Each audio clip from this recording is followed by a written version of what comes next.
I think I would have to say be patient and persevere. The climb to the top is filled with much more failure from a personal perspective than it is with success. But I always have said, while success is the greatest reward for the work we do, failure is probably the greatest motivator. That's the thing that brings us back every day and says, you know what, I'm going to get better today than I was yesterday. I'm going to do this better than I could. I'm not going to fail the next time I do this. And so that's the biggest thing. Be patient and persevere.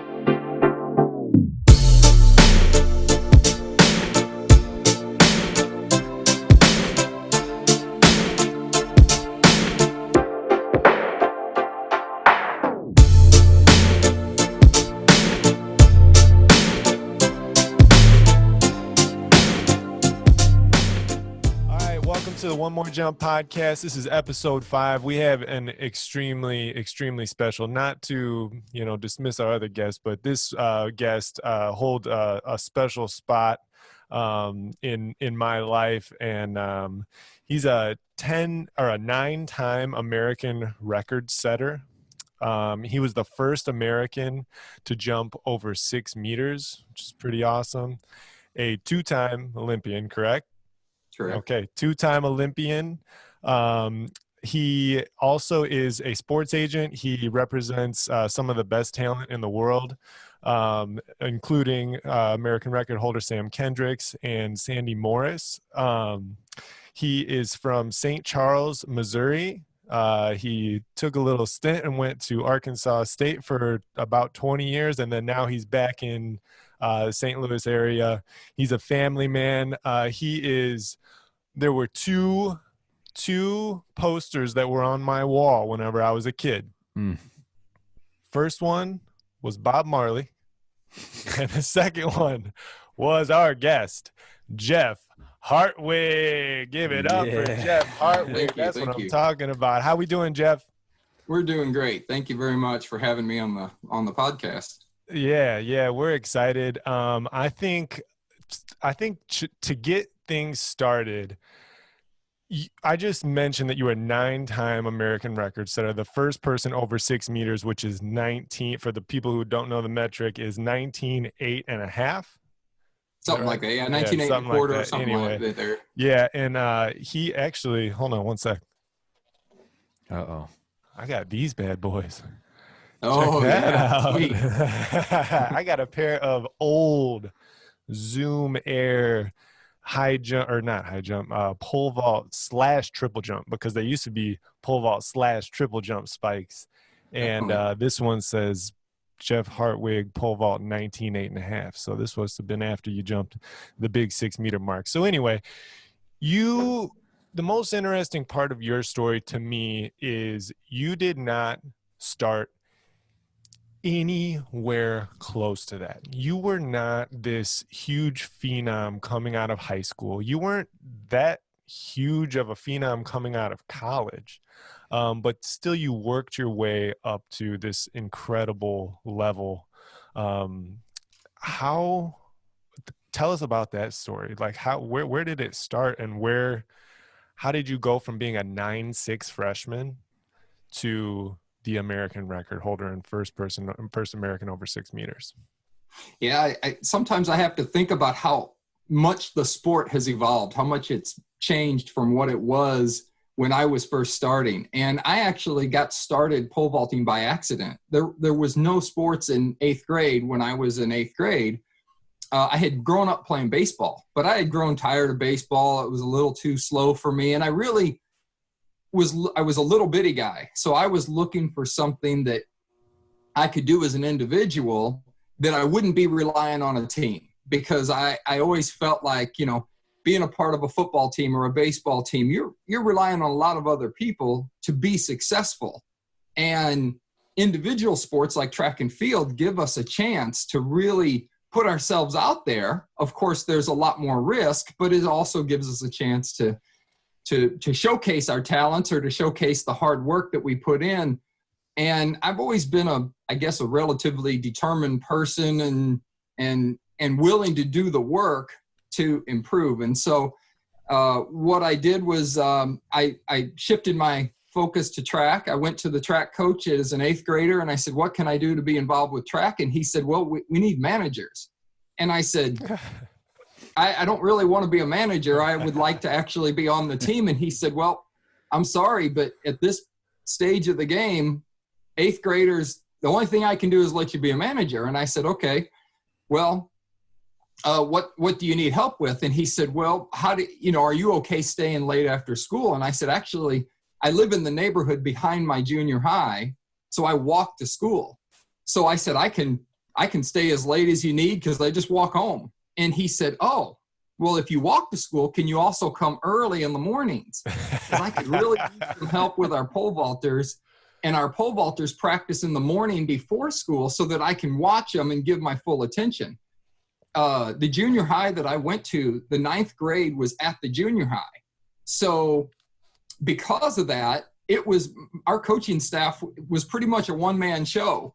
And so he says, I have my pole vaulters come in the morning, they jump before school, and then afterwards, after school, I need somebody to help put them through workouts, doing pull-ups or weight workouts or running workouts or whatever. And I said, sure, I can do it, but I don't know anything about pole vault. And he said, don't worry, we'll teach you. And so I remember coming in probably the next day, and the first time they had a makeshift rigged up pole vault set up in the gym that allowed the guys to jump a little bit, do pop-ups and stuff. But I remember a guy jumping close to as high as a basketball goal. And I said, whoa, that is the coolest thing I've ever seen. And literally from the first moment I saw it, I was hooked. That's awesome. I often say, I tried every sport there is. I had great parents that were very encouraging and really gave me a lot of exposure. And I listened to Greg and Helena Duplantis talk about Mondo's upbringing. And Greg and Helena had very much that same philosophy. We want to give our kids exposure to everything and let them just kind of settle in where they do. And I had a big exposure, and I always say, I don't think we choose our sports. I think our sports sort of choose us. I tried wrestling. I tried cross country. I tried football. I tried baseball. I played a little bit of basketball, a little pickup soccer. And I love sports. But for some reason, there was just something about the pole vault that I said, this is what I want to do more than anything else. And I started as a 9th grader. And in contrast to what we're experiencing these days with clubs and people that have pits in their backyard and all year round training programs, one of the things people don't realize, and I explain, is that by the time I was a senior in high school, I jumped 14.6.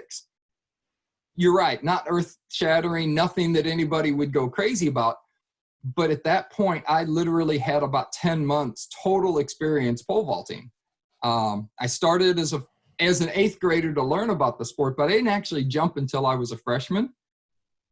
Track season's about 2.5 months long, if that, in high school. I always had limited poles, small pits, limited runways, and more than anything, I had great, passionate coaches that were willing to put extra time into me, but not a big knowledge base.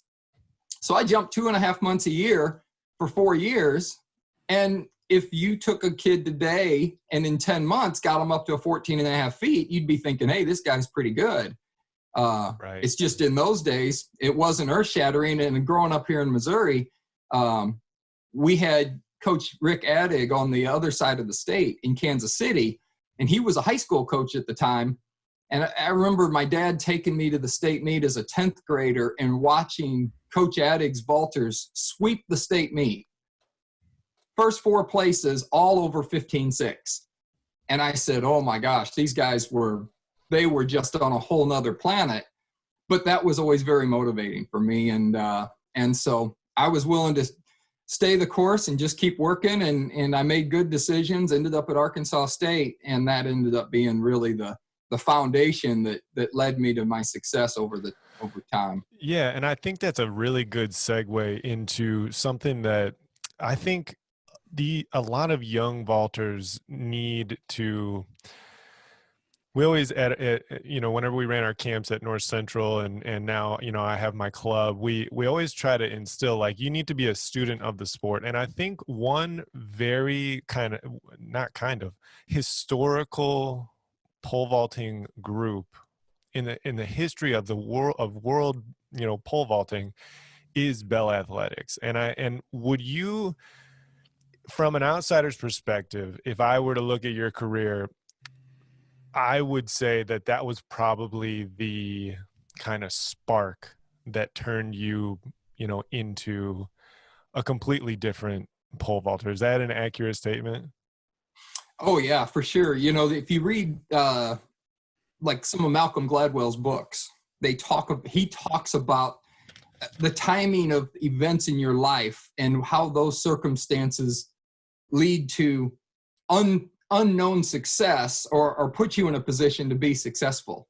And, for anybody that hasn't read them, I really would recommend it. It's really phenomenal. But, my birthday's in September. So I was the youngest kid in my class. Because I was the youngest kid in my class, I was still 17 when I started college. I believe that had a limiting factor to how I progressed, because my birthday's in September. I believe that had a limiting factor in how successful I was in high school, because I was jumping against kids that were essentially a year older than me, but we were in the same grade. And so what happened was because I matured very late, and I matured very late physically as well, I just didn't get a chance. I didn't have that rise through high school that might have led to a scholarship that might have taken me somewhere.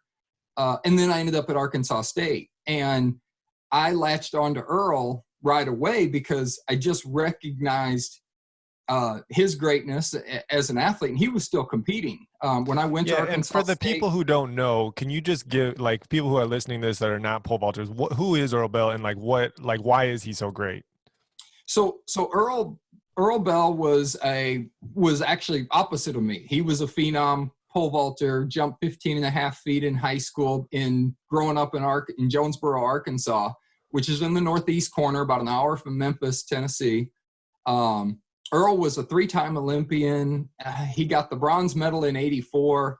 But the biggest thing was his career spanned over such a long period. He made his first Olympic team as a junior in college in 1976. We boycotted in 1980. He went on to make Olympic teams in '84, where he got the bronze, '88, where he was actually 4th place, 1 place out of it behind 3 Russians, and then still won the national championships in 1990. So his career was phenomenal. And that was, once again, back to that Malcolm Gladwell book, I just happened to be at the right time, right place at the right time. And as I graduated from college in '90. And when I graduated, Earl was at the twilight of his career, the tail end of his career, looking for something to do.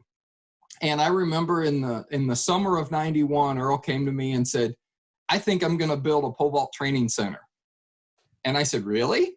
This could be awesome. I'm going to love this. This is, Yeah. And he Good says, timing. "I really think we can help somebody."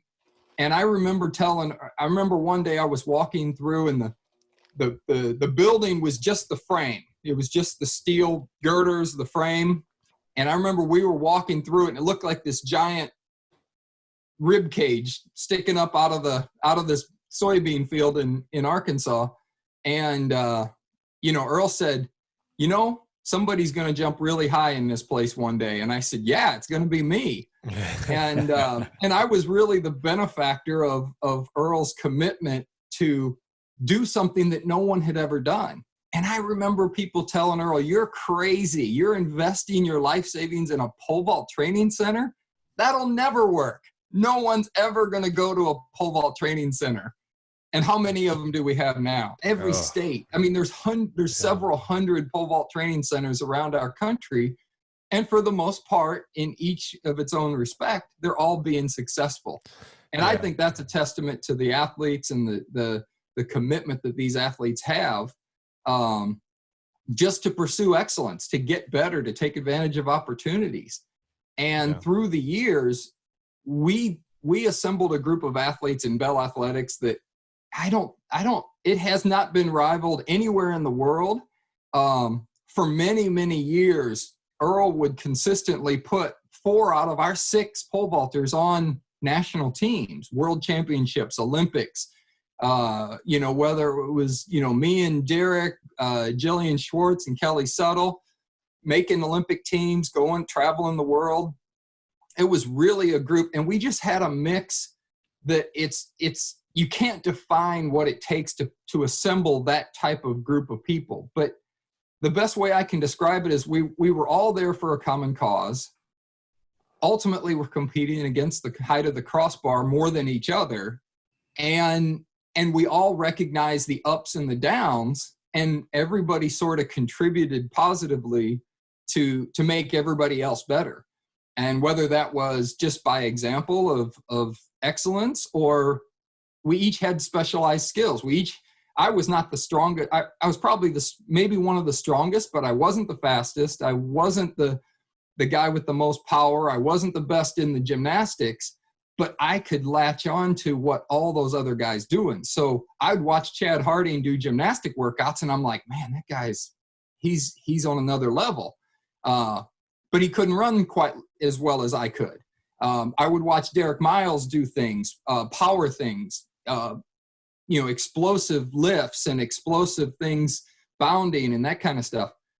And I couldn't hold a candle to him in those areas, but I tried to work on my other weaknesses and other areas where I could get better. And we really just built a strong group. And I think a lot of people and a lot of training centers are sort of indebted to Earl because of his inspiration and kind of the philosophies and the program that he set up.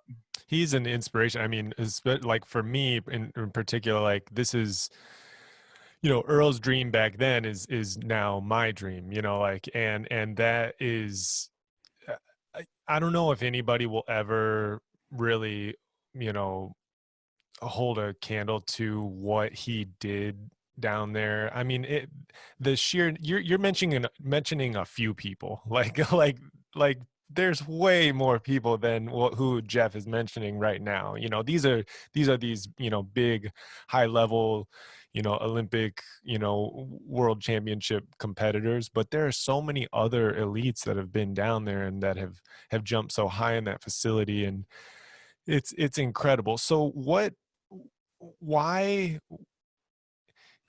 was he so good? Because he also works with little kids too. So he's working with little kids. He's working with high school, collegiate, but then also post collegiate elite, pole vaulters. What's he so good at? I mean, he's probably good at a million things, but is there a couple things that you could really point to that it's like, hey, this is what Earl is really good at?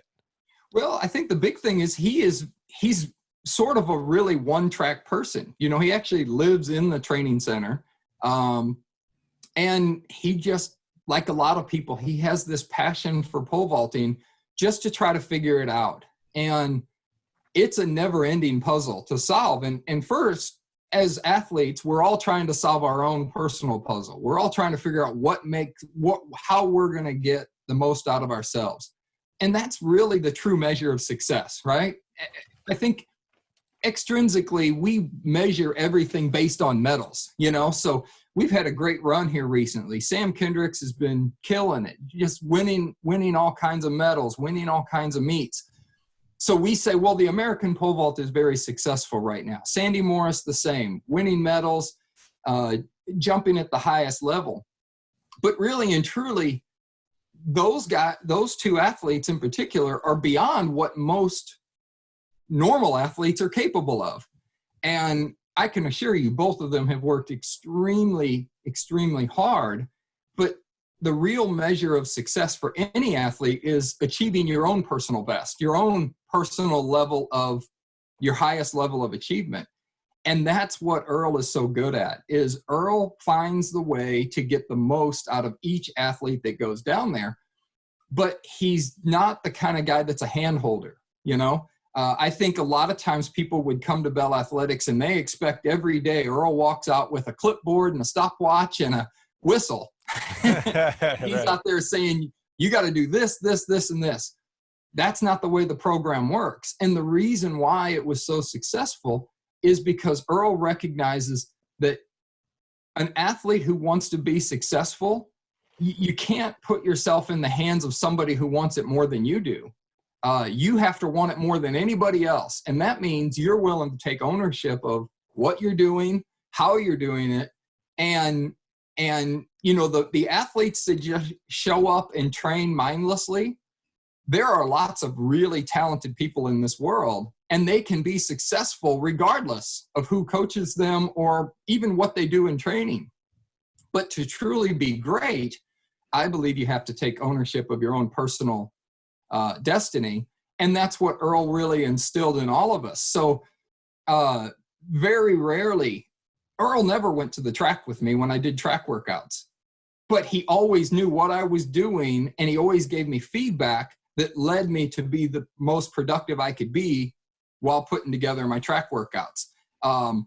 He'd sit in his office while I was in the weight room. So he'd hear the weights clanking around, but he wasn't out there pushing me or telling me to lift more, telling me to lift less. But he was always sort of in the shadows, overseeing what I was doing, and he would give me feedback on stuff. And if it looked like I was training too hard, he would give me input. If it looked like I was getting a little heavy, he would give me input, you know, and there were different ways that he inspired all of us to really take ownership of our own personal destiny. And that's what I think made us all successful, because when you have to invest in yourself outside of what you do while you're at practice. There is no such thing as show up, do a workout, go home, and then forget about it until the next day. So the pole vault became sort of all encompassing for us. And there were many athletes that came to Jonesboro and actually were just as successful as I was, or Derek, or any of the girls that were there, that you probably never heard of. But Earl got the most out of them. And Earl would just kind of work his magic, and people would jump better, even if it wasn't at the highest level where they're making national teams or going to the Olympics. All right, I got a yes or no question. Is Earl Bell the greatest overall pole vaulting coach of all time? Yes. In my opinion, no question about it. Right. I don't think there's a single athlete that he can't help. And so many times we try to develop models. We try to develop a technical model, but not every athlete conforms to that technical model. You look at the national championships in track, or you go to the Olympic trials now next year, and you look at the guys lining up for the 100 meters. They all pretty much look the same. You look at the final of the shot put, they all pretty much look the same. You look at the finals for the pole vault, both men and women, there's tall, there's short, there's muscular, there's lean.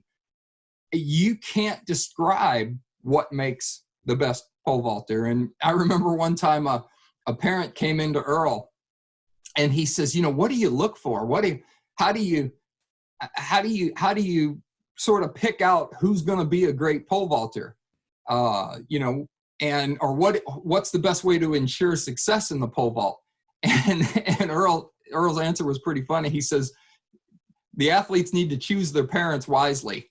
And there was something to the wisdom of, you know, yeah, there are certain athletes where genetics does play a big part in going up to that highest level. But honestly, it's just work ethic. It's who's willing to put the most into finding their personal level of success. Those are going to be the ones that are the most successful. And so it's a great journey for sure. Yeah. I got a question. So Jeff, you talk about you were at Earl's place and you took, you know, ownership and Earl trusted you in that. And you are a extremely high level elite vaulter. What do you say to these vaulters who just got out of college and have these, you know, 540, 550, 560 bars and want to chase this post-collegiate career that, maybe they don't have Earl's Place. Maybe they got to pop down there a couple times for a meet and got to, feel that contagious environment, but then they're back living with mom and dad or back at their apartment, and then they've got a local high school track to use. What do you tell them to keep them pushing to the next level? Probably the two best things I would say is, number one, be patient. And number two, you have to be specific in what you do. You have to have a plan. And I think there's lots of athletes that are willing to go out and train hard. I'm not a big fan of social media, but I look at social media all the time. It's sort of a necessity in the world we live in.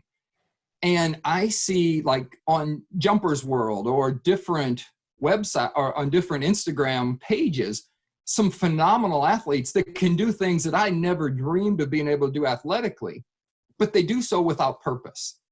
And so every year I would sit down with Earl and we would go through, okay, what did we do well this year? What are you good at? And what are you not good at? And I was the type of person that I loved finding things I was bad at, because to me that represented opportunity. That was a chance to go out, and if I knew if I improved something I was bad at, I was probably going to get better. So a guy that can bench press 350 pounds, bench pressing 375 is probably not going to help you run pole vault higher if you run a 14-second 100 meters. Yeah. You got to find out where your weakness is and what's the limiting factor. And I've actually heard coaches talk about this philosophy of, we have to accentuate your strengths. We got to exploit your strengths and use them. In the pole vault, it doesn't always work. It's more like you have to address the things you're the worst at and maintain your strengths, because the limiting factor is always going to be tied to where that weak link is in the chain. So literally, Earl would draw out on a piece of paper the links of a chain, and then we had different barometers that we would that represented areas that we could do. So we would look at things like lifestyle, body maintenance, health, strength, technique, speed. What can you do to get better, and where's the weak link in the chain, so to speak, and that's what we would do to try to get better. We would really be focused on that. And then patience. As we said, or as I said earlier, I graduated in 1990. My first trip to Europe was in 1995, 5 years out of college. Actually, on my first trip, I went to a couple of small meets in Switzerland, and I went with Earl and Greg Duplantis, which was a great trip. That was, two guys that were big inspirations to me. And then I got to go to Europe with them, and we got to all jump together and at this little club in Switzerland. But 5 years out of college, I was already 27 years old. And most people think, oh man, if I'm not going to Europe right out of college, I don't have a chance. I don't really have an opportunity to be successful. And that's just not true at all. But you got to be specific, and you got to have a plan. So each day when I went out to practice, I would walk into Earl's training center, and Earl would say, "What are we working on today?" And he said it every single day. And guess what? The answer was never, "I'm going to try to jump as high as I can today. I'm trying to jump over the bar." We never did that. Right. We were always, he wanted a specific answer, Yeah. I want to see a high right shoulder. I want to see your takeoff knee up a little higher. I want to see a little more dorsiflexion as you leave the ground. I want to see you swing your trail leg a little straighter. We were always very specific in what we were trying to achieve, knowing that if we could accomplish those things, height would take care of itself. So the specifics, like I was somebody who dipped out after I jumped 530. I had kind of finished up the event for myself and was like, all right, I'm going to go do my thing, do my job, have a wife and eventually a family. But there's these vaulters who are still kind of picking at it, and they're picking at it with these big goals, these big workouts, I want to lift more, I want to sprint faster, I want to jump higher, but nailing down to those really meticulous, specific things. And you mentioned something, like knee drive and dorsiflexion and these things that are so like very micro in terms of what I believe takes a vaulter to that next threshold, that breakthrough into the elites, the 570 plus guys. I guess, are there some things that you would say differentiate those guys who are the 550, 560 guys from the 570 plus guys? Yeah, for sure. The biggest thing that I think, so I have kind of the best of all worlds in the track and field and the pole vault world. I coach high school, so I get kids every year that have never touched a pole, and I get to start them from scratch, brand new pole vaulters. I work with Gill Athletics, where I get to travel around. I get to see a lot of college track meets. And because I'm a representative for Pacer, the Pacer brand pole vaulting poles, I get to talk to coaches all the time about pole vaulting. And that's maybe that collegiate level. And then as an agent, working with Sam, Sandy, Alicia Newman, and a whole host of other, great pole vaulters, I get to travel around the world and I get to see the best track meets. And I'm sitting front row right at the track watching these guys jump. And that's everything from the Diamond League meets to the World Championships to the Olympics. And I consider myself very lucky to have that opportunity. But what I explain to a lot of young vaulters when they start is, when you first pick up a pole, you are a much better athlete than you are a pole vaulter. But eventually, over time, the tables will turn and you will become a better pole vaulter that needs to improve your athletic ability. And so that causes a kind of a paradigm, a big shift in how you train. So with young vaulters, obviously, more time on the pole. With older vaulters, and those things that I worked on specifically as I got older, I remember I kind of had a weird experience, and I look at different experiences. I had an injury in 1996. I broke a pole, and it broke a bone in my hand. And for 8 weeks, I trained as a sprinter because I couldn't pole vault. And when I came back off of that injury, my technique got better in the pole vault. And I hadn't touched a pole. And Earl and I looked at each other and said, "What is going on here?" And he says, "You're better on the runway. You're more powerful on the runway. I'm seeing you do things on the runway that I've never seen before, but it's making you jump better. You're getting off the ground a little cleaner. You got a little more pop off the takeoff step." And I went, it was kind of an eye-opening experience.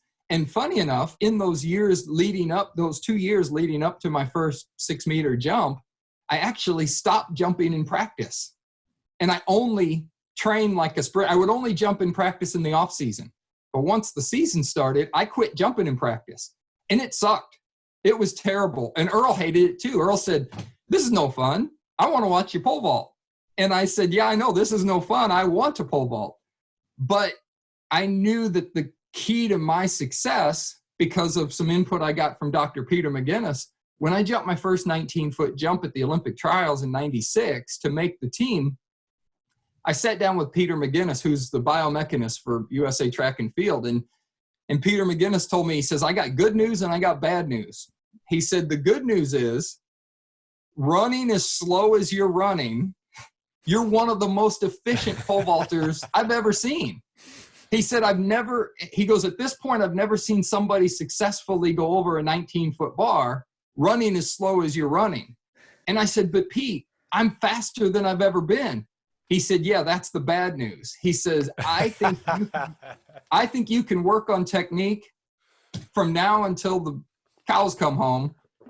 And I don't think you're going to," he says, I would question how much technical improvement is going to make you jump higher. He goes, "But I think if you can get faster, if you can get more powerful, and your technique holds up, right now, while you may not love your technique, it's actually very efficient." And I kind of took that to heart. And I said, "All right, I'm going to figure out how to train a different way that's probably different, and it wasn't as much fun, but I was doing the things that I needed to do. And sure enough, 2 years later, I went from running 9.23 meters per second to about 9.7 meters per second. And that was because I actually quit jumping in training, but that was very late in my maturing process. I was close to 30 years old at that point. I had already been pole vaulting for 15 years. Yeah, there's two points. That's funny because I met with Peter McGinnis at Reno. I don't know what year it was, but and he sat me down and showed me the chart of where everybody's at and their meters per second, and he was like, you're pretty efficient. Like, your technique's pretty efficient. And I was like, oh, that's awesome. He's like, because you're pretty slow. Really? I was like, I don't know what to say. Do I say thank you? Like, it was very strange, but it was cool. That was actually really cool input that he was able to give me. And then the second point is, you had mentioned, obviously this was later in your career. You had learned how to pole vault. You could have taken 2 months off and gotten back on and been fine because you had been pole vaulting for so long. But I think it is a kind of like a relative point right now, because some of the best jumpers in the world, speaking of like Sam and Renaud and Mondo, are kind of known for being like, they can take 1 million jumps in practice, and they could jump every day jump 1 million times. And so I think that there's a lot of people that are kind of young kids that are like, well, if they're doing that, then that's what I have to do. And so and I think it's cool to contrast that with you, where you're like, hey, I later on in my career, I jumped only in track meets.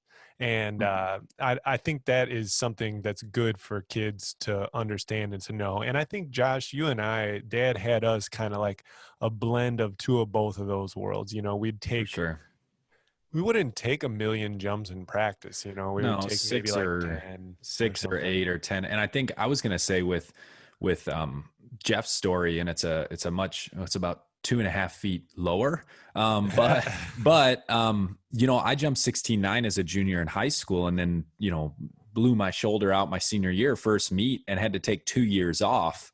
But I mentioned this on the first episode of this. I came back my first meet and PR'd. I jumped 520 because I took 2 years and trained as a sprinter because I couldn't use my upper body. I actually didn't even lift much upper body at all. Couldn't do anything overhead. But I was out there with a automatic timing system, working on sprint intervals, working on pole runs. And I knew how to pole vault good enough to hopefully jump 17 plus. But I had quickness on the runway now, and I was able to grip so much higher on a big enough pole that it flung me over the bar.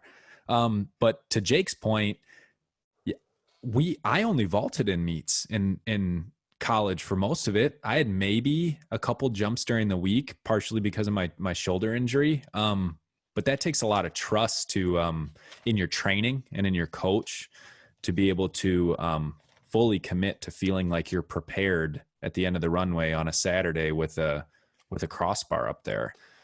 You know what I mean? For sure, man. Yeah. Earl has a saying. He always says, confidence comes from your legs, right? Yeah. It's a good statement. You can post whatever you want. You can talk a lot, run your mouth. When you step on the runway, whether you believe you got a chance to make that bar. And it's true. Confidence does come from your legs. But the thing is so we don't live in a world of exceptions where exceptions become norms. We do live in a world where we witness exceptional things. I remember my first year representing Sam Kendricks. We went to the pole vault summit in Reno, and he jumped 586, which is about 19 2 3/4. And he did it on a 15.9 pole, gripping about 15.4. Yeah, you guys shake your heads. I did too. I'm like, I don't understand this. This makes no sense to me, because I jumped on 15.9 poles in high school. And I jumped about 2 inches under my grip when I jumped 14.6. Right, exactly. and here Sam is jumping 53, 54 inches. last year in Des Moines when Sam jumped 606 to break the American record, that's 1911. And he did it on a 16-foot pole. And Sam is an exceptional example. But if you can't do what Sam does, right, you can't live in this world of, well, I'm going to go out and keep pole vaulting because I want to do it. Because there's a lot of other attributes that Sam has that factor into what he can do. The same with Renault, the same with Mondo. And every year we go to Renault has this meet called All-Star Pole Vault in his hometown in France. And it's taken over the meet that Sergei Bubka used to have in his hometown in Donetsk in the Ukraine. And the biomechanists from France give us some really great data, some really great feedback from those meets. And a couple of years ago, Mondo set the world junior record. And he was the second fastest guy in the meet. He was faster than, now he was 18 years old. He was a high school senior. Right. But the only person faster in the whole meet was Rafael Holzdeppe. And we know that the event is in simple physics is all about speed.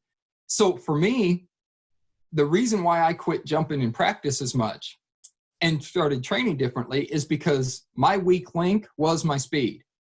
Same for you, Jake. You were told, hey, your weak link's your speed. I've watched you jump. I love your technique. I think it's probably better than mine. And at some level, when you find that weak link and then you address it, that's when you're going to get the biggest bang for your training buck, as they say. Right. Sam's pretty darn fast. He wasn't always fast, but Sam's father, who is his coach, is acutely aware of the fact that we look at the numbers of what the other guys are running. We look at the numbers of what Sam's running, and we know that Sam has made improvements. And last year, Sam was actually the fastest he's ever been, and magically he jumped the highest he's ever jumped. And so the formula, it's like I always say, the pole vault is like a great recipe in cooking. You got to have a whole bunch of ingredients that go in, and when all those ingredients are put in the right proportions and the right mix, it makes for a totally delicious meal. But you put a little too much of one thing and not enough of another, and it doesn't quite taste the same, and it doesn't work out so well. So that's what we really all have to aspire to. And that's where I think the coaches, like I said, Earl Bell, bring out just the greatest in everybody, because Earl can't tell you what his model for pole vaulting is. Because I tell people all the time, I think the most common answer that I would give to any common question about the pole vault is it depends. Right. Yeah, for sure. It depends on what the athlete is. And you have a Becky Holiday who's 5'3" and a Jeremy Scott who's 6'9". Right. You can't expect that those two athletes are going to train the same or have the same technical model and be expected to achieve the same level of success. Yeah. Did Jeff Hartwig just say that my technique was better than his? I was going to say, we're going to need to put that as the intro for this I think episode. we just cut it. Cut it right here, man. No, I'm just joking. I was like, oh my gosh, man. I was like, whoa, all right. I died and went to heaven, boys. All right. So anyway, but I was way slower than him. Well, I wanted to pick at something because Jeff Coover was just on here, and he said that there's this conversation in this upper elite level vaulting around speed. And he said the same thing. He was like, same thing Jake said, same thing you said. I was able to vault really, 18.7, but my speed was my weakest link. His efficiency was being able to vault 18.7 with, I don't want to misquote him, but as slow or not as fast as the others were on the runway. And I guess, Jeff, would you say that some of these vaulters who are these, I guess we try to not tailor our content, but a lot of our listeners we're finding are these post-collegiate guys who are trying to get these nuggets to try to get to that next level. Would you say they should be they should be out on the track more, sprinting, lifting more, lower body? You said your legs are where the confidence is coming from. Yeah, I think that there's different ways to develop speed. You know, I know that we have, but once again, it connects to that weak link. So anybody who goes to the U.S. championships would have access to Pete McGinnis's information. And his data is invaluable. And if you look at my progression through the years, you would find that in college, when I'm running 8.9 meters per second on the runway, I jumped about 540. And 4 or 5 years out of college, I'm running 9.2 up to 9.3 meters per second when I jumped my first 19-foot bar. And then when I jumped 6 meters, I was running 9.84 meters per second. And the fastest pole vaulters of all time, the Peter Videns of Sweden, Greg Duplantis, Dean Starkey, Scott Huffman, Sergey Bubka, and now Mondo and Renault, those guys are pushing that 10 meter per second barrier. But then we see a guy like Russ Buller. Russ Buller was a guy that could run close to 10 meters per second. And he did jump 19 feet, but there was maybe something else missing because he had the speed to jump much higher. So Sam and I talk all the time, and we say, how good is how is your technique? Is your technique good enough? How strong is strong enough? How fast is fast enough? So when you see Sam's training regime, you'll see Sam doesn't spend a ton of time in the weight room, but he spends enough time to be strong enough to accomplish what he's trying to accomplish. Right. And you know, Mondo, they've talked about that with Mondo. Mondo's just had this sort of unnatural ability to pole vault for a very, very long time. And people used to always, I think, question them, you know, what kind of training programs is he on? What kind of weightlifting does he do? And they're like, he doesn't. He just goes out and does it. And he did start weight training now. And his PR went from 18 feet as a 16-year-old to 19.5 as a 17-year-old because he started doing a little bit of weightlifting. He started training a little bit. And those are things that are hard for us to conceptualize, but you have to look at what you're doing and what's good enough. And if you're running 8.9, 9 meters per second, you can look and find an example of some guy like Jeremy Scott, who jumped really, really high running that speed, but he was almost 6'10", and he could still grip almost 17 feet because of his angle at the takeoff allowed him to take off inside of 13. And so he didn't have to have as much kinetic energy from the speed into the jump. Meanwhile, someone like Greg Duplantis, who's 5'6", 5'5", he had to be fast. He had to be really running fast coming into the takeoff because his angle was going to be so much lower just because of his height. And that's okay. That's the beauty of this event. Everybody can get better by doing something specific to find a way to get a little bit better. And I think that's where some of the post-collegians get lost, is that they get sort of stuck working on maybe the same things that they've been working on, thinking that they're going to continue to get the same benefit, but they're missing something outside of that. And what that is, it's hard to find sometimes. Yeah. You know, transitioning a little bit into, you know, you obviously had an incredible career as a pole vaulter, as an athlete. And then now you're in sports management and you manage or represent these athletes. So you have like kind of an insider on the athletic side of things, insider view. And then you also have this insider view on the, you know, management and like how elite track and field works. So this is somewhat of a mystery to a lot of athletes who are trying to get to that next level. And this was a mystery to me too. Trying to be specific with numbers and teams and things like that. What does somebody have to do to make a career of pole vaulting? quite simple. Jump high. The beauty, there is no magic. And what I tell people is, my job is not to make you, or my job's not to get you into meets that you don't deserve a spot in.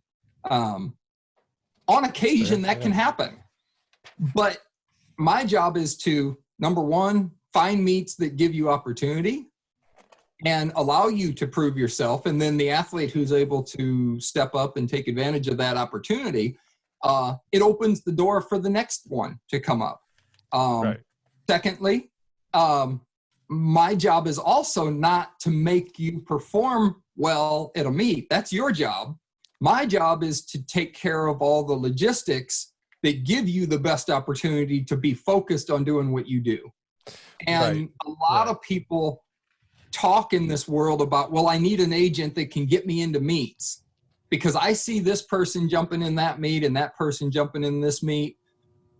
You can't look at the results from a meet in Ostrava, Czech Republic, and see that 560, 18.4 got third place, and then, be slapping your fist saying, man, I can jump 18.4. I should have been in that meet. Because the guy that jumped 18.4 and got third place in that meet, he probably has a PR of 19.2. And he might be from a country where he's the best guy in this whole country. Mm-hmm. And he might have gotten a medal at the European Championships 5 years ago.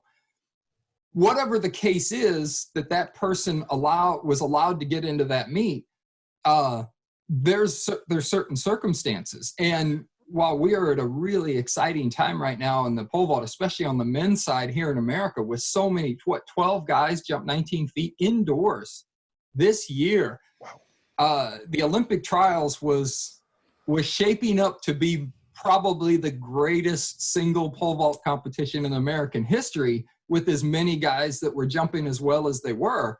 And I hope that momentum continues to next year. But I'm here to tell you as an agent, there is no way that meets in Europe have space for 12 Americans. Even if they can all jump 19 feet, they don't have room for 6 Americans. So that becomes the hard part. And Earl used to say the most important meet every year, regardless of what you think it is, it's the national championships. Mm-hmm. Mm-hmm. It's where you prove yourself. It's where you make teams. If you don't make a team, and I learned that lesson the hard way. I only made 2 Olympic teams, but I went to the Olympic trials 5 times. So I've failed 60% of the time. And 2 of those Olympic trials, I no-hided in.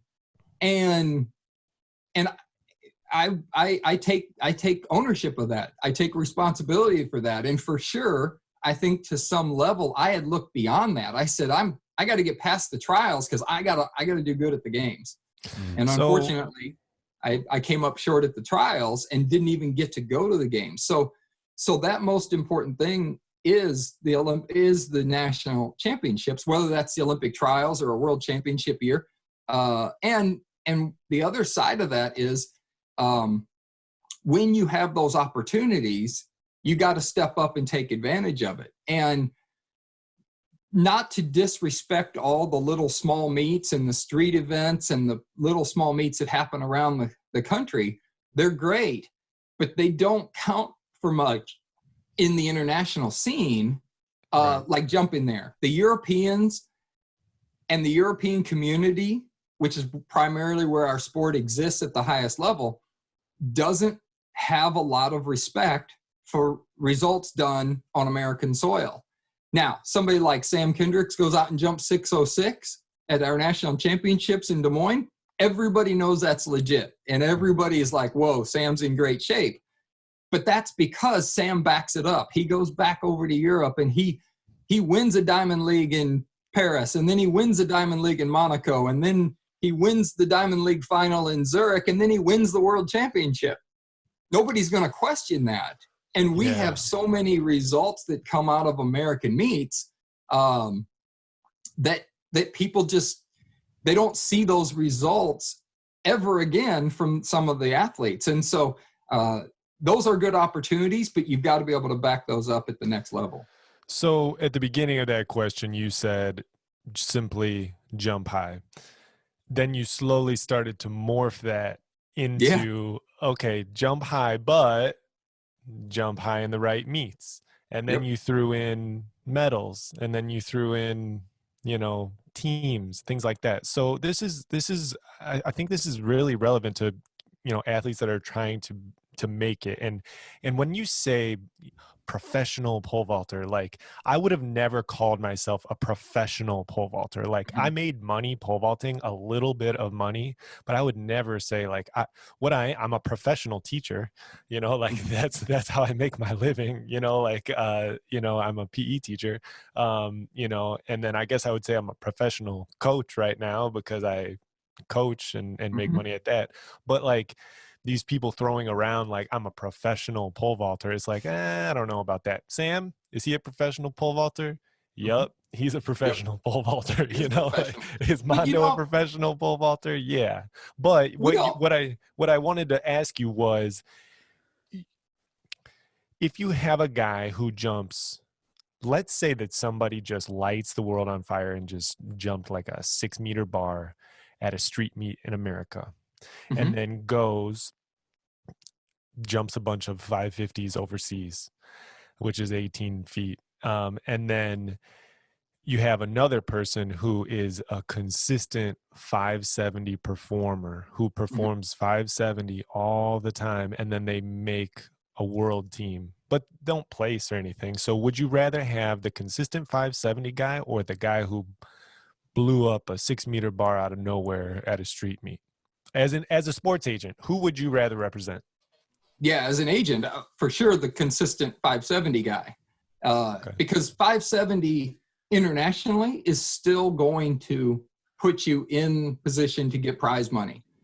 You're going to be able to make a living consistently jumping that kind of height, provided you get into meets and then you perform well. There's nothing more frustrating not frustrating, but it's the nature of the game.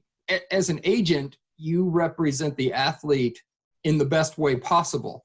And when somebody goes out and say they jump a 6-meter bar in a street meet in America, and you say, hey, I got this guy, he just jumped 6 meters, and then you bring them in and then they jump 550, a foot and a half, more than a foot and a half lower, it seems as if that athlete has been misrepresented. Right. And the thing that is in terms of the definition of the word profession, I think we can all define what a professional is in so many different ways that I don't have a problem with that. If you've made 1 penny in the sport, technically you could call yourself a professional. If you make a full-time living and you buy a house and you buy cars with that money and you support your family with that money, you're also a professional.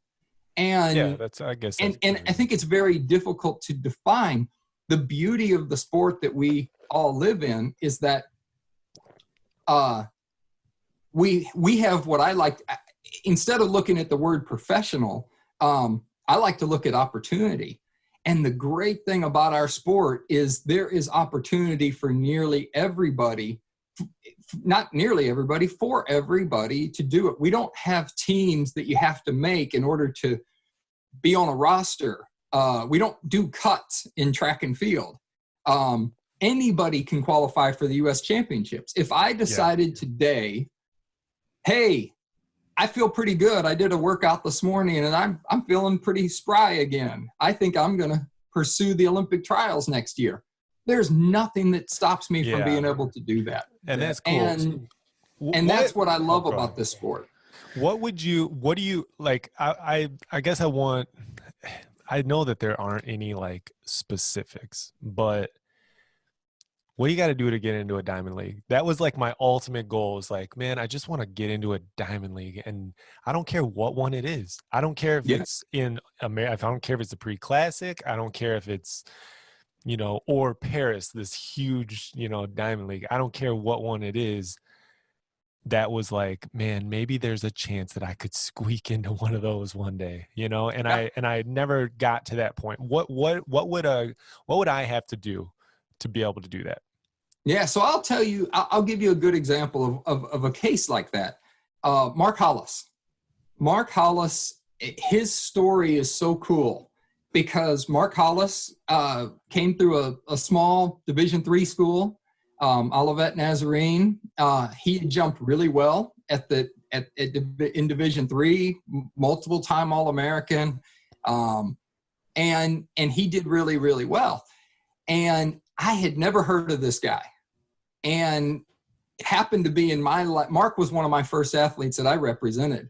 But Mark, in 2008, because he had done well at the NCAA level, he got a spot at the Drake Relays. And he came into the Drake Relays jumping against me, Derek Miles. I think Bjorn Otto came over that year. A couple other guys came over. It was the first year that we did the mall vault at Drake. And Mark jumped 571. Yeah. He jumped 18.8 3/4. That was cool. And it was like, who is this guy? Who is this guy?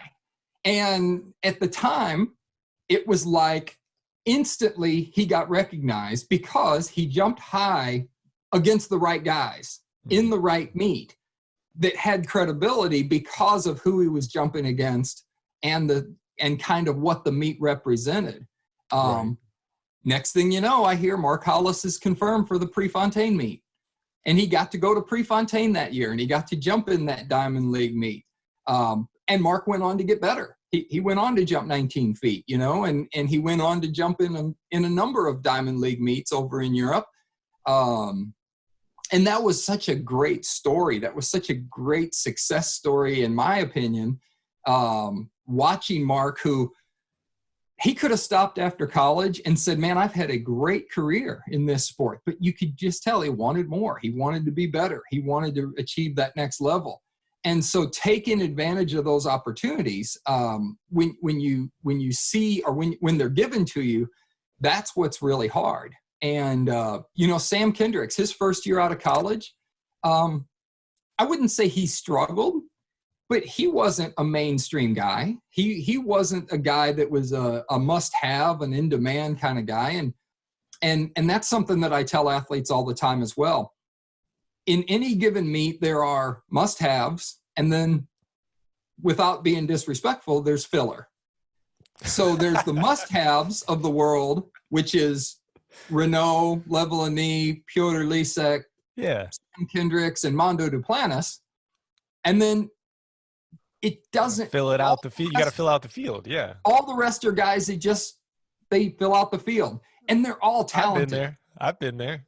But you got to remember, for any given field of athletes, whether it's a street vault in somewhere in Kansas or a Diamond League in Paris, France, there's far more athletes that are technically qualified than there are spots available. Right. And so it does come down to certain things. A good agent does make a difference getting you into a meet. But an athlete can get into a meet just by the fact that they step up and they do a good job and they take advantage of an opportunity when it rises. Medals and world teams and Olympic teams and things like that obviously play a big hand. And Josh, sorry, this is like my one chance I get to pick. That's fine. I'm sitting back enjoying this. I've been sitting here for however many years I've been done pole vaulting, like 10 years since college, and wondering these things. So this is an amazing opportunity for me. So you said that about getting into the Diamond League. Yeah, you can sneak into the Diamond League. You do something like Mark did, which was outstanding, and he went on to have a great career and have some success in Europe and things like that.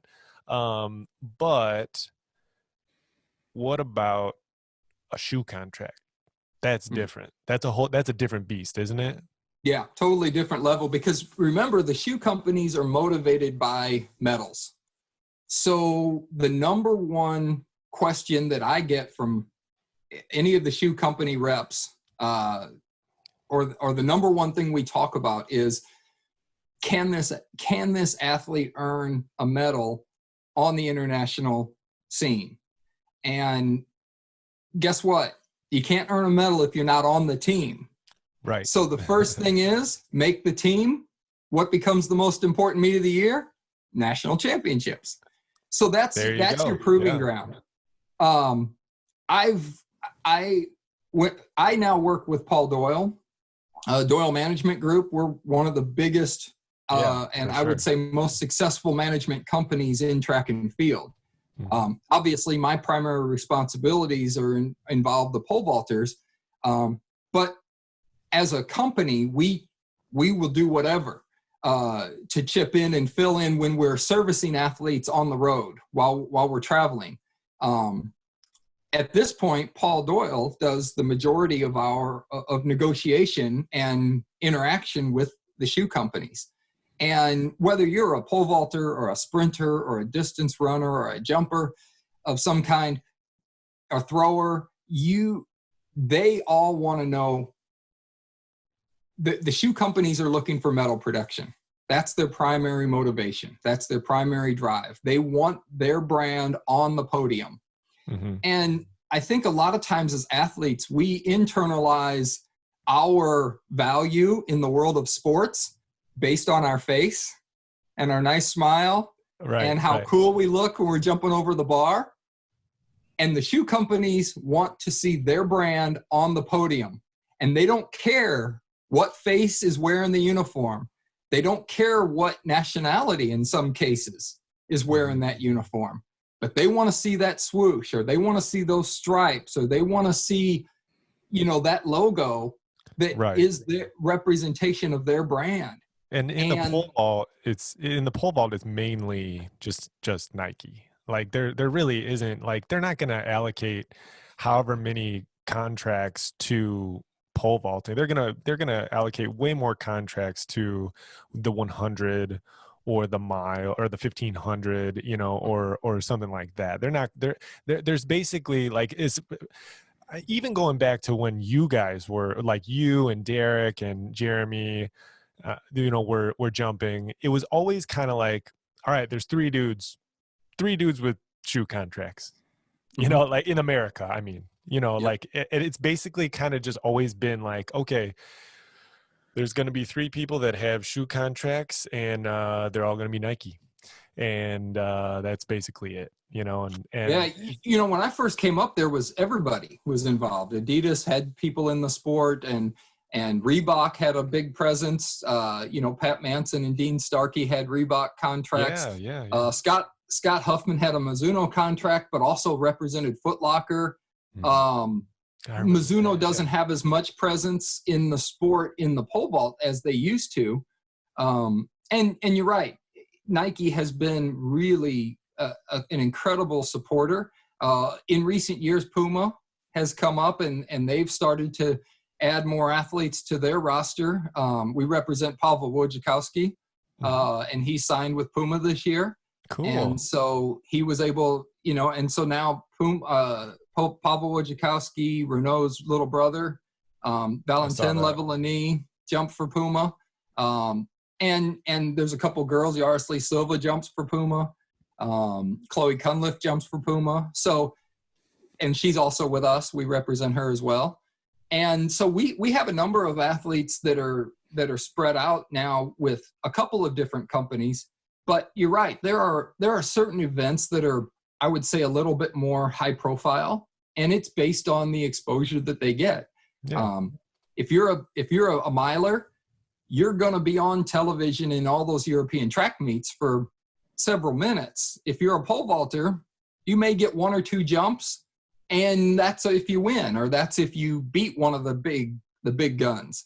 So it's a much riskier proposal to get for exposure for those shoe companies, unless you're like Armando, who lives in the States but represents Sweden, like, because people don't understand. It's like, well, why'd Mondo go do that? Like, he already is Michael Jordan over there. Like, he could be, they're going to be way, if let's say Puma, for example, they're going to be way more willing to give somebody in a smaller country who's like a really good pole vaulter, a contract than they would be willing to give the same person that jumps the same height in America, right?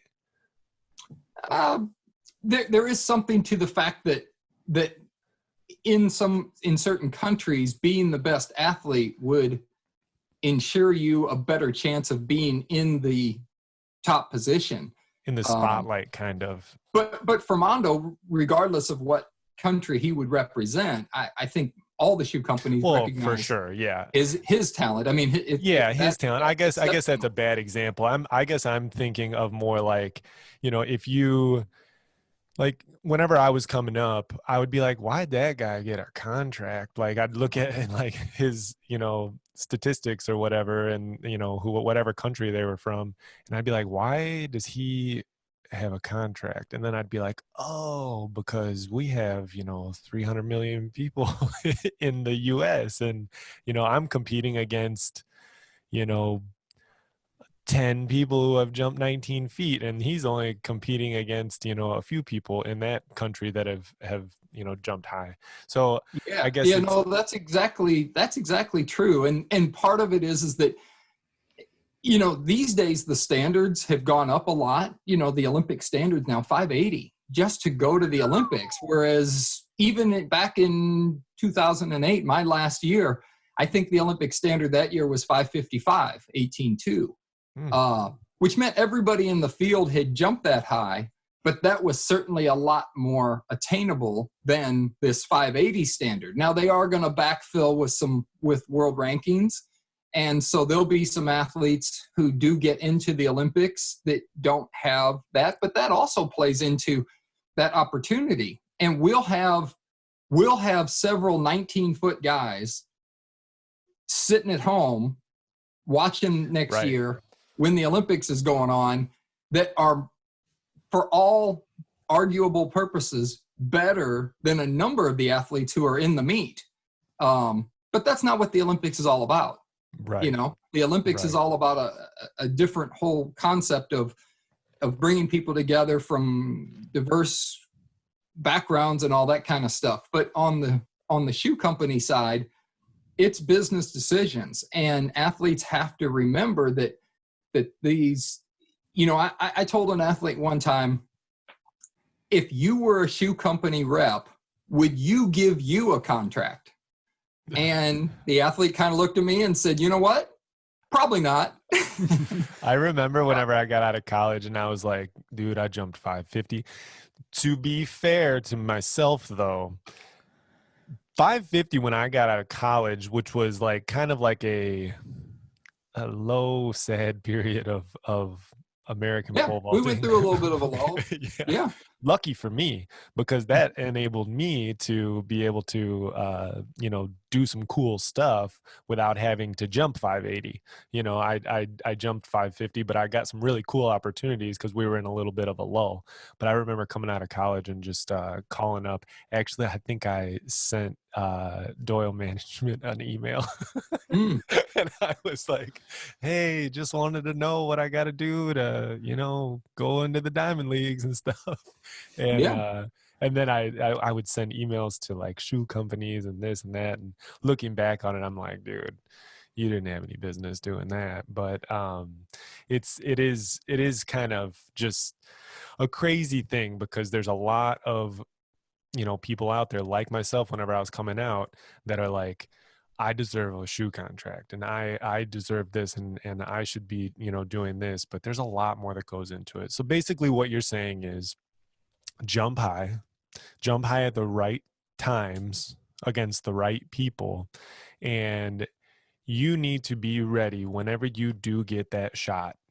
You need to be ready to perform, and you need to perform. And I think one big takeaway from that was at the national championship every single year, you have to be ready to perform at your best. And that's hard. It's really, really hard to perform on those days, especially whenever I was getting into it. I mean, I went and I, saw people like you jumping, and I saw, Derek Miles, who was another huge hero of mine. This is really funny. We were at the factory vault, the Guild factory vault, a long time ago, and I got one of those opportunities after college. They were like, hey, come on over here and jump. We've got Derek jumping. We've got, these other people jumping. And I remember I was warming up, and Derek obviously probably doesn't remember this, but he's walking in, and I'm like, oh gosh, there's Derek Miles. He's in all his Nike stuff. I think it was like purple and yellow was the colors at the time. And I was like, dude, he's got the fresh gear on. And I'm like, I walk over and I'm like, hey, what's going on? He's like, hey, how you doing? And I said, just trying not to know height. and I was like, why did I just say that? Why did I just say full confidence to my hero? Hey, yeah, just trying not to know height today. Yeah, that's great. Good job, Jake. You really nailed that introduction. Gosh dang, man. Well, Josh, you got it. Yeah, go ahead. Speaking of Nike gear, I can't I can't get the reptile stuff out of my head. You got all this, the blue and lime green. That was half the pictures that we had on the wall was Hartwig up in the big plant position with this cool pattern to it. Yeah. And I want to segue into like kind of a loaded question, like the hobbies, the things you like to do outside of both when you were pole vaulting and now, but also, the balance of pole vaulting and hobbies. Like how about the whole reptile thing, and where did that come into play? How'd that start? Tell us about that. Yeah. Once again, I have no idea. It just kind of weird luck. I found a snake one day in my yard and I said, this is really cool. And what I find a lot with reptiles in general is that almost everybody's curious about them. It's just most people are kind of scared of them or creeped out by them. And I never was scared or creeped out. I think they're really cool. I think a pet dinosaur would be perfect, kind of the next level of Tiger King coming out, Yeah, right. A whole park of dinosaurs like Jurassic Park. And the one thing that I think I'm drawn to more than anything, which is what keeps me in the sports world, is I'm drawn to passionate people. And whether that's people that have a strong passion for whatever they do, whether it's driven by business. I like reading these success stories and stories of achievement, mountaineering stories. The first people that I love the story about, Sir Edmund Hillary climbing Mount Everest, when you weren't supposed to be able to climb that mountain. And it's certainly in a different time than it is today. And the different people, Roger Bannister running the 4-minute mile, those stories are really inspiring to all of us. And I'm really drawn to people that are passionate about different things. And I don't know what brings that out in certain people. For me, the reptiles was such a contrast to the sports world. And yet I just find them fascinating. I find them very interesting. I always have. And like I said, never had the fear. And so I find myself caught up in these conversations about it. And yet I get it. I get that you don't want a snake living in your house. I just happen to think it's pretty cool that, and I meet a lot of people in the reptile world that are just as drawn to the nature, and whether it's the biology or the science or just the aesthetics of a pet reptile. To me, it's no different than any other pet. Although interactively, it's totally different. I've got 2 dogs, and they go. You better with me watch those dogs, man. Get in one of them python's mouth or something. That would be bad. Well, they're actually great. They're actually 120-pound Great Danes. So, so it might be a decent fight. Well, Luke's, they're in good shape right now. So Luke likes the reptiles. He's always been I think he may have mentioned it to you, Jeff, but he's got like all sorts of lizards and lizard cages and all sorts of stuff. He's always really, really enjoyed it. And that's part of the reason he's always really enjoyed watching you vault. He's always like, yeah, man, that's the reptile guy. Yeah. How many are we talking about here, Jeff? Like, how many reptiles or snakes or like different types of things do you got going on at your place? Oh gosh, I actually don't know. I don't have a count, but I know where everything is. I mean, I know what everything I have is. And it's, I've downsized quite a bit in recent years. Okay. Because of my travel schedule and being on the road with the great athletes that I have the opportunity to be with. I've sort of scaled back a little bit in the reptile stuff, but I still breed, and I've got, I had some baby boas born a couple days ago, and I've got some ball pythons about to hatch in a couple weeks. I mean, I guess that's pretty cool. Yeah. I don't like snakes. I do not like them at all. Jake doesn't like snakes. I have no issues with them. So I have this like weird thing where I force myself to do things that I like get really scared about. Like, so like, this is embarrassing, but if I'm like shutting off all the lights in like at nighttime, and like I hope I'm not the only one that's done this, but I'll like start walking up the stairs and get scared. I'm 32 years old. I still get scared, but like I slow myself down and I'm like, okay, I'm in this like scary position right now.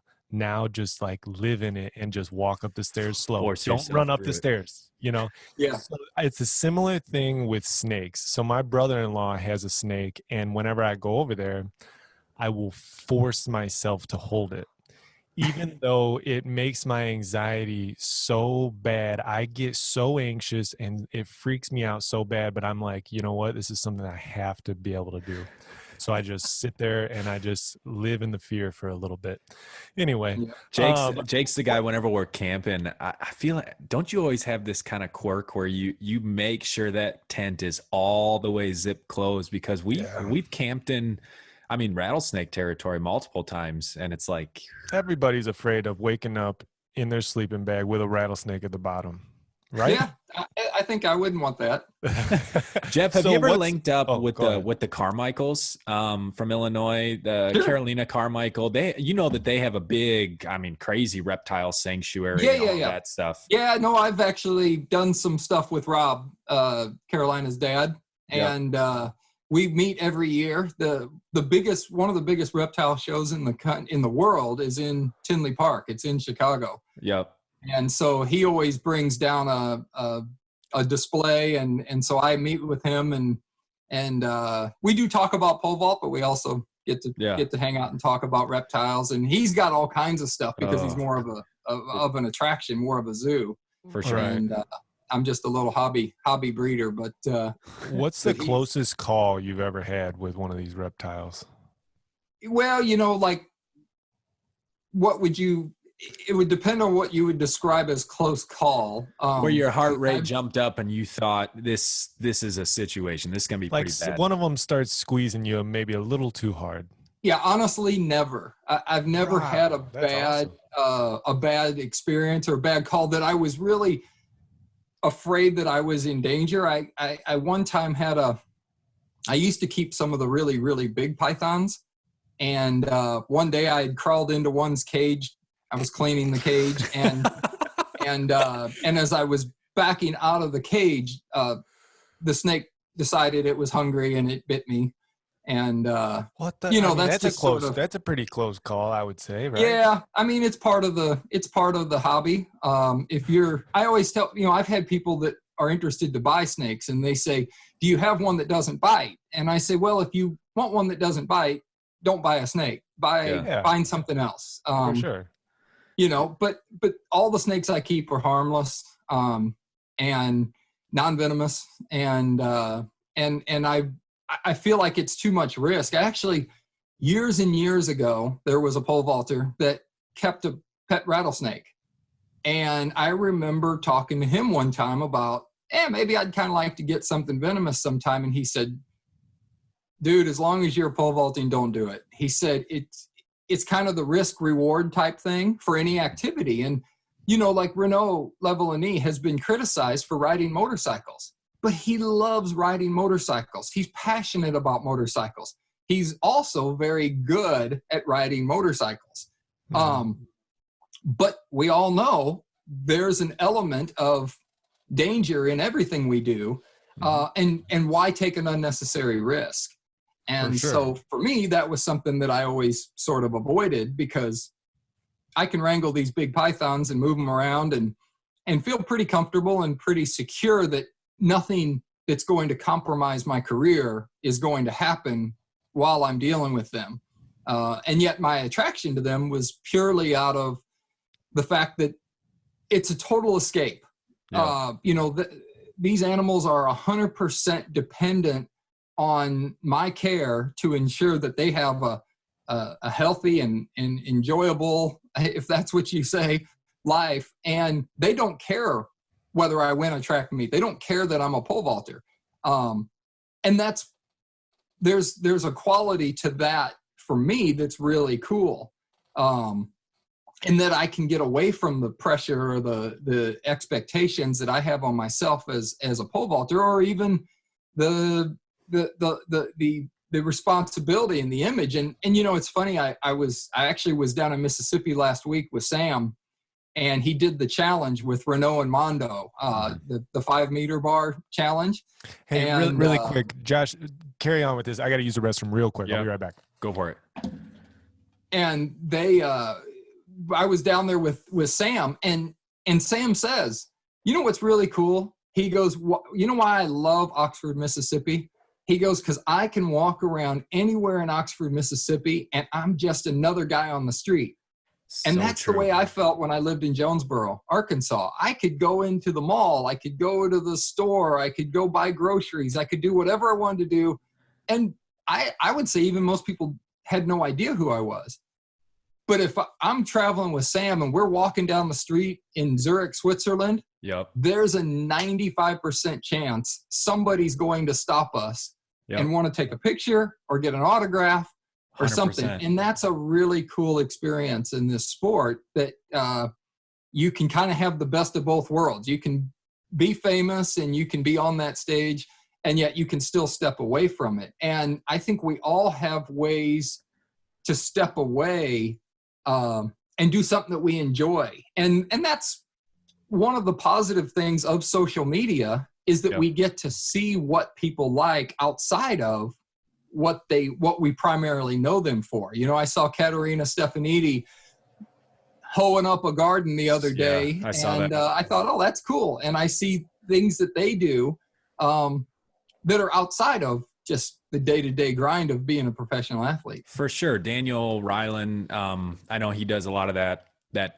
garden sanctuary type stuff that he really, I think that's the thing that's funny about the Winder boys, I guess. Our escapes always seem to be really intense physical things that the risk was always kind of high, man. Like it's hiking to the top of a mountain, midsummer, right before fall training, or we were big into skateboarding, or even we were in a band and I would play guitar, but we would be driving around in a van and playing these shows until late. And it's like, man, I wish I enjoyed or hopped into a hobby that was a bit more like, dealing with pets and reptiles. Although if I got to admit, Jeff, if you were wrestling a python at 6 foot 190 in your prime, according to Wikipedia, 6'3", sorry, 6'3". I'd choose you. I would choose you as the as being victorious there. You might find him halfway down that python's throat. They're not quite as out of control as you would think they are. Right.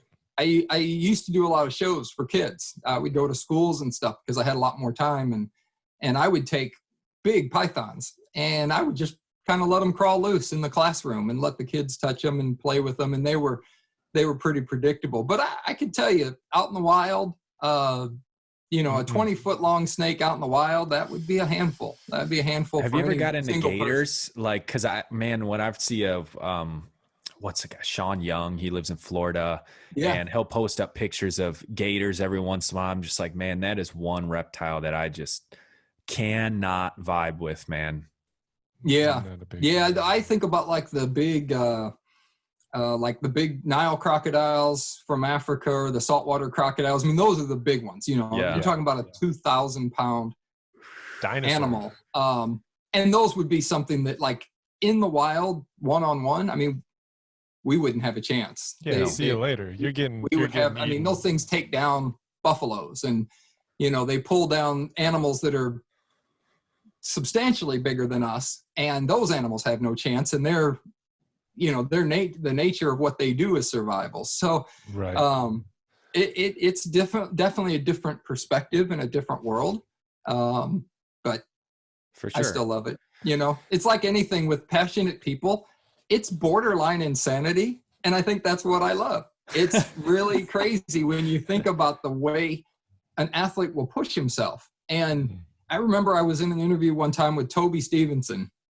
And Toby, this reporter said to Toby, you know, you're an Olympic medalist and you're in the shape of your life, and you've got to just be on top of the world. What does it feel to be like that? And Toby said, what are you talking about? He goes, what I do is not health and fitness. It's not somebody that goes out and does aerobics 3 times a week. He goes, it's borderline insanity. He goes, I hurt every day. He said, it's really crazy, but I love it. I just can't, it's a necessary evil for what I'm trying to accomplish. And I just can't get enough of it. 100%. That's awesome. Well, we're getting close to the end here. This is one more question, random question. Why do people call you Stu? Simple. My middle name, Stuart. Hey, there we go. Yeah.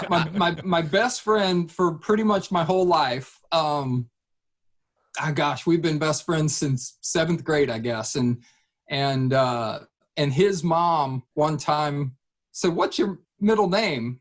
And at the time I said Stuart. She goes, "Oh, Stewie."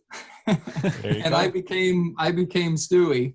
And then when I moved to Jonesboro, one of my training partners and a big inspiration, a couple-time All-American at Arkansas State, a guy named Craig Hagans, probably kind of coined the name and started calling me Stu. And for years, people called me Stu, and not so many. There's still a few people that do that, but mostly I'm Jeff nowadays. So.